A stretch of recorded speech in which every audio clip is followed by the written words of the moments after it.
Confirmation of the letters of Nicholas V, starting with Romanus Pontifex. Callist, Bishop, servant of the servants of God, for an everlasting record of the matter.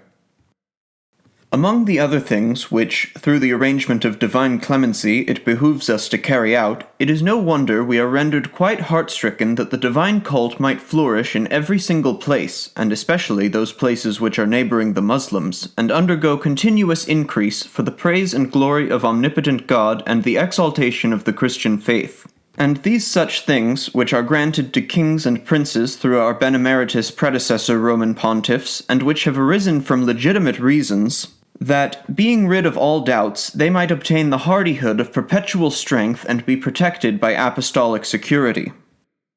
Only a short time ago, our predecessor Pope Nicholas V, of happy remembrance, granted letters with the following provisions.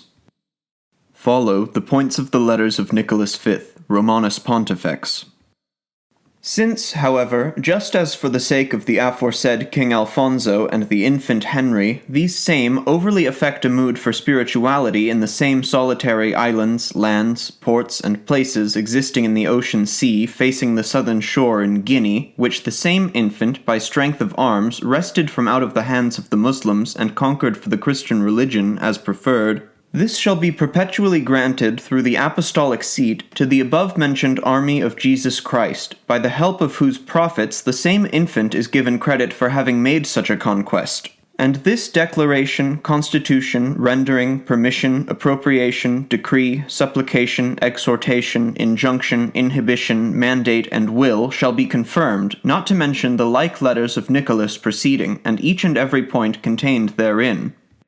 Wherefore it was humbly begged of us on the part of the aforesaid king and infant to more firmly apply the robustness of apostolic confirmation to this declaration, constitution, rendering, permission, appropriation, decree, supplication, exhortation, injunction, inhibition, mandate, and will, and also to the like letters and their contents, for their sustainment. And indeed to likewise perpetually grant spiritual, as well as every kind of ordinary, jurisdiction to the above-mentioned army and order over any such aforesaid acquisitions as other islands, lands, and places in the regions of the said Muslims to be acquired by the same king and infant or their successors in the future. And we would deign to favorably oversee other instances of the above out of apostolic kindness.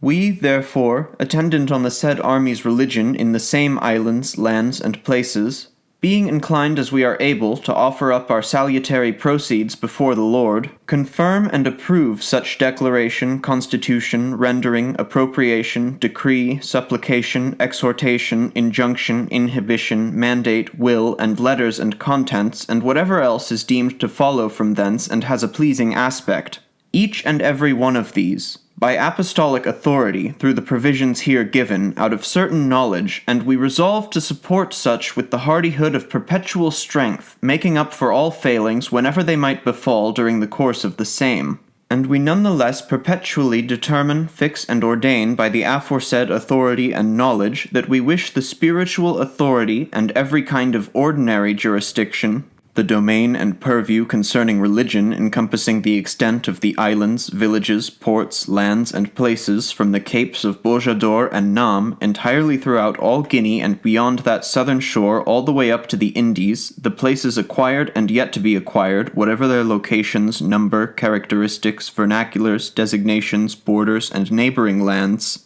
be regarded according to these pronouncements, that they shall heed and belong to the said army and order throughout all times yet to be, and we grant and bestow these upon them from now on, through the aforesaid provisions, authority, and knowledge. So that for the time being, the prior major of the said army's order shall confer each and every ecclesiastical benefice, of whatever quality and worth, whether cum cura or sine cura, secular or of any of the canonical orders, that might exist or may come to be in the aforesaid islands, lands, and places founded and set up, or yet to be founded and set up, however often those positions would happen to be vacant in the future. And of course he would handle the pronouncement of excommunications, suspensions, privations, interdictions, and other ecclesiastical sentences, censures, and penalties, however often the need would arise, and of course going by the nature of the matters and affairs besetting him at a given time. and the local ordinaries shall be able to do, dispose, and carry out each and every other such task in the places in which they are considered by law or by customary right to have spiritual authority, as is their wont. In likewise, without any difference, he shall be able to do, dispose, and carry out such, and we, declaring the islands, lands, and places acquired and yet to be acquired in such wise to belong to no diocese, grant these abilities full and free, each and every one of which he ought to do. And it would be null and void if anything should happen to be tried otherwise concerning these matters, knowingly or unknowingly, by any one whatsoever.